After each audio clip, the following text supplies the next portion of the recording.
J'espère que vous allez bien, j'espère que vous vous portez bien. Le marché de l'immobilier en Algérie il est extrêmement tendu en ce moment. Je dis bien que le marché de l'immobilier en ce moment est très tendu en Algérie.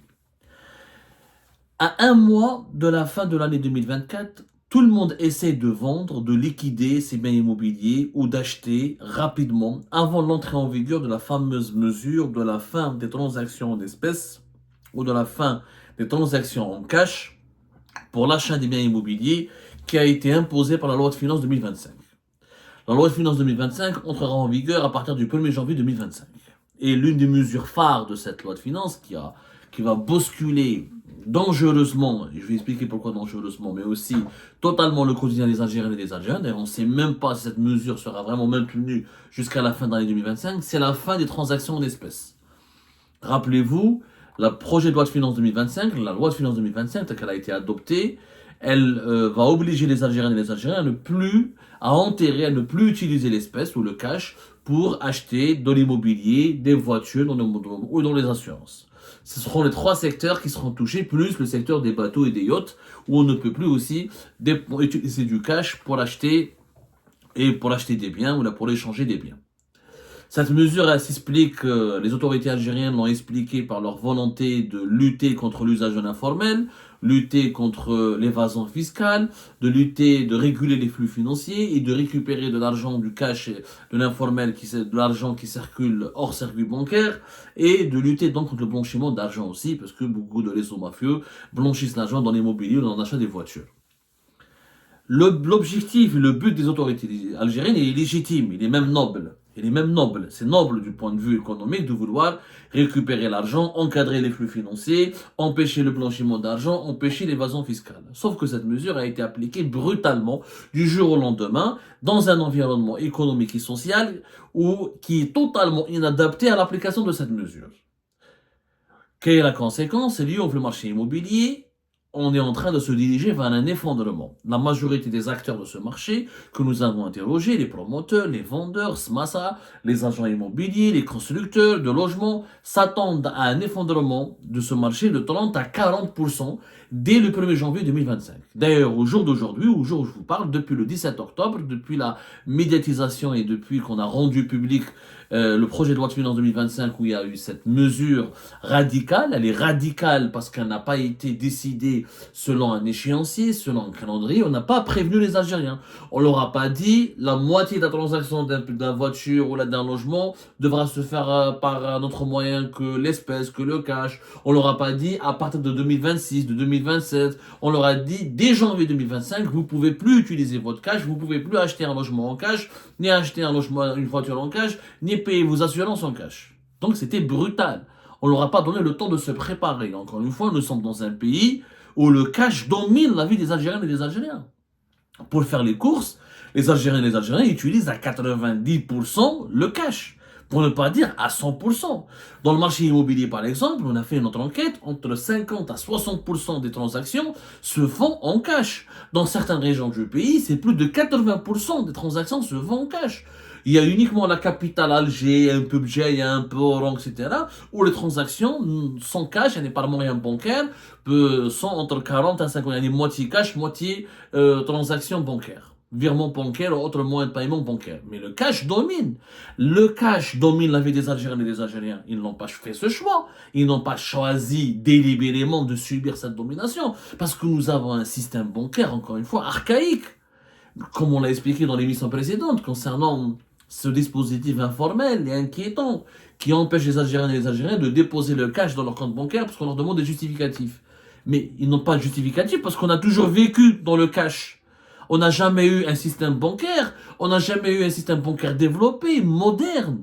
On est dans un pays de 47 millions d'habitants, on a moins de 1800 agences bancaires. On a à peine une vingtaine de banques, 20 banques et 20 banques commerciales. Donc, il y a des wilayas entières, des régions, même dans la capitale à Alger, des fois il faut prendre sa voiture, faire 2 heures d'embouteillage, etc., pour trouver une agence bancaire. Et les banques en Algérie, elles sont sous-développées. Elles n'ont pas développé comme il se doit le paiement en ligne, elles n'ont pas développé le paiement mobile. Pour avoir une carte bancaire, c'est extrêmement compliqué. Pour trouver un distributeur automatique, c'est extrêmement compliqué. Là, comme des chiffres, par exemple, l'utilisation des cartes électroniques, dans 80% des cas, en Algérie, on utilise une carte électronique pour retirer l'argent. Pour retirer l'argent au niveau d'un distributeur automatique. C'est-à-dire qu'on n'utilise pas une carte électronique pour faire un paiement en ligne ou là pour payer avec, mais juste pour retirer de l'argent. Parce que quand on doit aller, quand on va aller dans le, quand on va dans un supermarché ou etc., on paye toujours par cash. La majorité écrasante des commerçants, alors que depuis 2020 et 2021, on essaye d'imposer l'usage d'un terminal de paiement électronique, mais la majorité écrasante des Algériens et des Algériens n'ont pas de terminal de paiement électronique. 80% des commerçants algériens continuent d'utiliser le cash et d'encaisser le cash. Donc, rien à faire de la situation, oui, la population algérienne, n'a pas choisi le cash par amour pour le cash. Elle utilise le cash parce que on est dans un pays qui est sous-développé financièrement. On n'a pas des moyens, on n'a pas un système financier qui est moderne. Voilà, on n'a que le numéro en termes de distributeur automatique de billets, on n'a que 1665 à travers dans un pays de 47 millions d'habitants. C'est très très peu. Algérie Post, elle est en train de développer un projet pour se doter de 1000 nouveaux distributeurs automatiques, mais c'est très peu. Donc, pas de distributeur automatique. Les cartes électroniques, je ne peux pas les utiliser pour payer en ligne. Le paiement en ligne est sous-développé. Le paiement mobile est sous-développé. On est obligé d'utiliser le cash. Donc, les acteurs de l'immobilier, comme les acteurs du marché automobile, comme tout le marché, comme tous les autres secteurs de tout le marché algérien, de tout ce qui est consommable, de tout ce qui est dans le commerce, et ben, ils utilisent de façon privilégiée le cash. Parce que on a toujours vécu comme ça en Algérie. Bien sûr, on doit changer. Mais pour changer, il faut des étapes. Il faut un processus. Quand on fait le changement brutal, on produit des conséquences brutales. La conséquence brutale, c'est que Lyon, la majorité des acheteurs dans l'immobilier, ils essaient d'acheter rapidement pour ne pas payer en cash en 2025. Parce que le problème, c'est que quand on va plus payer en cash, le souci, c'est que depuis 2023, et ça s'est accentué en 2024, on en a parlé dans l'émission précédente, c'est que les banques algériennes n'acceptent plus le cash des Algériens et des Algériens. Les dépôts de sommes en cash, des espèces dans les comptes bancaires en Algérie, est devenu une mission extrêmement compliquée et risquée, puisque les banques algériennes demandent des justificatifs. Ah, 10 milliards, je veux acheter un logement à 3-4 milliards. Je dois déposer 3-4 milliards au niveau de mon compte bancaire dans une banque. Il faudrait que la banque soit vraiment réactive, etc., pour qu'elle puisse m'ouvrir un compte bancaire, me donner un chéquier, une carte bancaire, etc. Je dois déposer en cash l'argent que j'ai, 4-5 milliards, et ben la banque va me demander du justificatif. Je ne peux pas les justifier, puisque cet argent provient de mes économies, de mes activités dans l'informel, ou là d'un héritage, et le cash, il est hérité, on est utilisé, il n'y a rien qui peut prouver matériellement le cheminement ou la provenance de ce cash, puisque nous avons encore une fois 67 milliards de dollars, l'équivalent de 67 milliards de dollars de liquidité qui échappe au circuit bancaire. Et tout l'argent, même l'argent qui sort des banques, il est utilisé en cash. Comme en Algérie, depuis 2022, on sait que 80% des utilisations des cartes de paiement électronique, c'est pour retirer du cash. C'est pour retirer du cash des distributeurs automatiques. Donc, il n'y a aucun moyen de garantir une traçabilité complète du cash dans notre pays. Donc, si les banques m'empêchent de déposer mon cash, déposer mes espèces en me demandant des justificatifs, je ne peux pas acheter je ne peux pas acheter l'appartement. Du coup, le promoteur de cet appartement ne pourra pas vendre facilement. Donc, les prix sont en train de baisser. Depuis octobre 2023, les prix de l'immobilier sont en train de baisser d'au moins 10%. Et la majorité des acteurs de ce secteur que nous avons interrogés s'attendent à ce que cette baisse, cette chute, atteigne les 40% au bout du 3e, du 4e mois d'année 2025. Et d'ailleurs, la majorité des propriétaires immobiliers sont en train d'essayer de vendre à tout prix maintenant. Il y a même des propriétaires d'appartements ou de villas qui demandent à leurs clients, achetez, c'est pas grave, ne paye pas maintenant la totalité de la somme, prends, on signe ensemble, on fait l'acte de vente et tu me payes petit à petit. C'est-à-dire de la vente par anticipation ou là de la vente par tranche. Parce que personne ne veut subir ou là ne veut subir les conséquences, ou là tout le monde a peur de subir cette obligation de la fin des transactions en cash qui va compliquer la vie aux Algériennes et aux Algériens.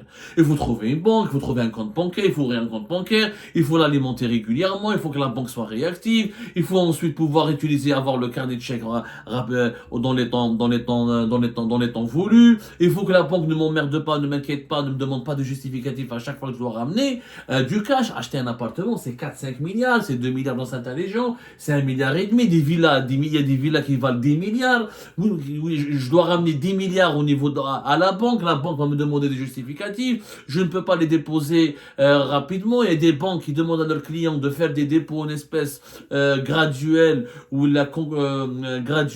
espacés, c'est-à-dire au lieu de déposer 10 milliards d'un coup, il faut déposer 1 milliard ou là 500 millions selon en fonction de plusieurs semaines. Donc c'est pas possible, on est en train de créer une congestion, on est en train de créer on est en train d'étouffer le commerce dans le pays avec des mesures brutales, inattendues, qui nécessitent du temps. Pour mettre fin aux transactions en espèces, il faut qu'il y ait d'autres moyens de paiement qui sont développés. Tu développes les moyens de paiement alternatifs, fais-moi encore une fois 3000, 4000, 5000 agences bancaires à travers le pays, fais-moi 10 000 distributeurs automatiques à travers le pays, développe le paiement en ligne, développe des banques modernes qui peuvent proposer un chéquier en une semaine, ou là en 3 jours, au lieu d'avoir un chéquier en 1 mois, ou là 2 mois, ou là 3 mois, une carte de retrait électronique, ou une carte de paiement électronique en une semaine, 2 semaines, au lieu d'attendre 3 mois ou là 4 mois. Et ce jour-là, oui, on ne pourra plus utiliser le cash. Ce jour-là, ça serait justifié, ça serait logique et légal et rationnel de demander aux Algériennes et aux Algériens de ne pas utiliser le cash. Mais là, tu utilises le cash encore. Tu leur dis, il faut plus payer en espèces. En France, par exemple, le paiement en espèces, il est limité à 1000 euros. Au-delà de 1000 euros, tu peux pas payer en espèces. Mais en France, il y a de quoi payer avec les comptes bancaires. En France, c'est très facile d'avoir des comptes bancaires. Il y a les banques en ligne, il y a les banques classiques. Les distributeurs automatiques en France sont très nombreux. C'est pas la même chose. Donc, c'est pour ça que le pays, en France, tu peux ne pas payer, tu ne dois pas payer, tu ne dois pas payer en espèces au-delà de 1000 euros. Mais en France, c'est combien? Il y a 725 établissements de crédit, il y a 425 banques, établissements bancaires. Le nombre de distributeurs automatiques en France, je vous, distributeurs automatiques en France, le nombre, comparé avec l'Algérie, et vous allez voir, ça n'a rien à voir.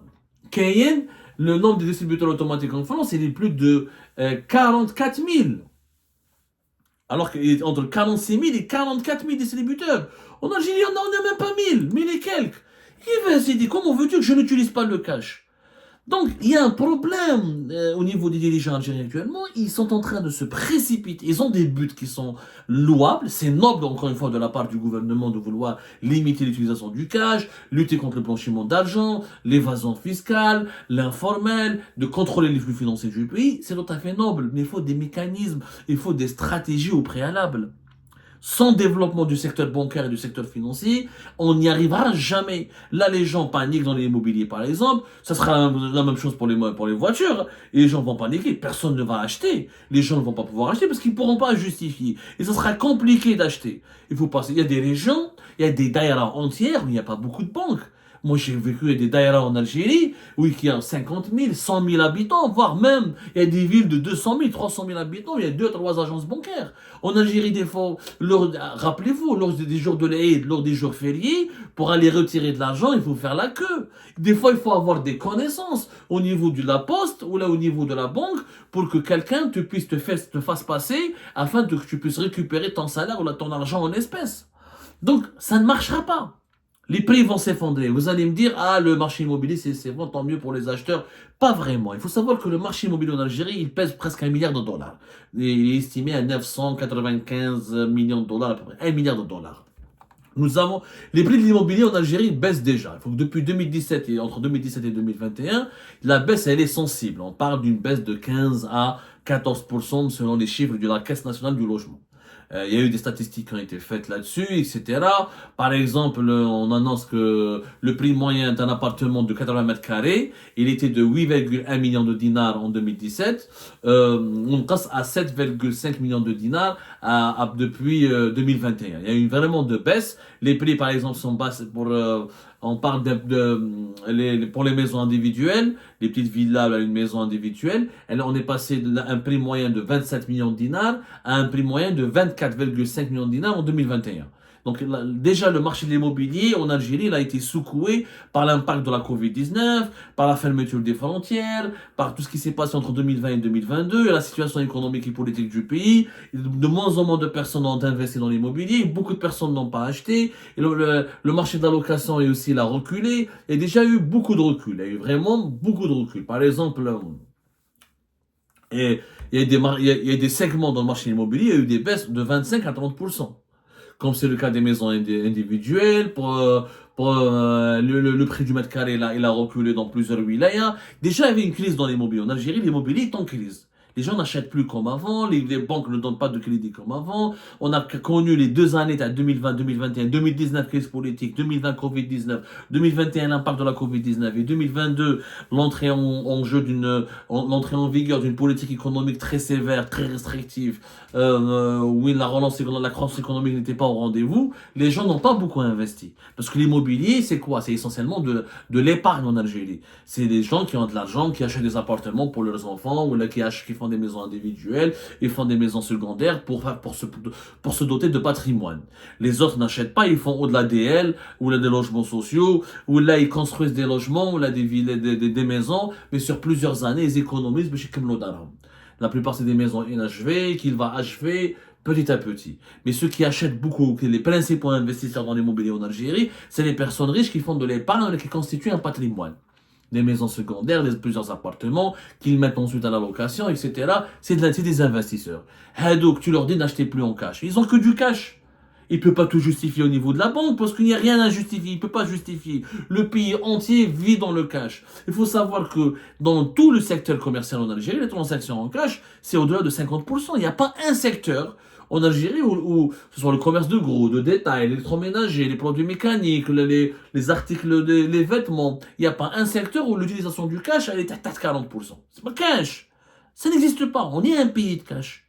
Oui, il faut évoluer. Oui, il faut sortir de cette dépendance vis-à-vis du cash. Mais il faut aller par des étapes et développer des systèmes de paiement, un système financier moderne. Ça prend du temps.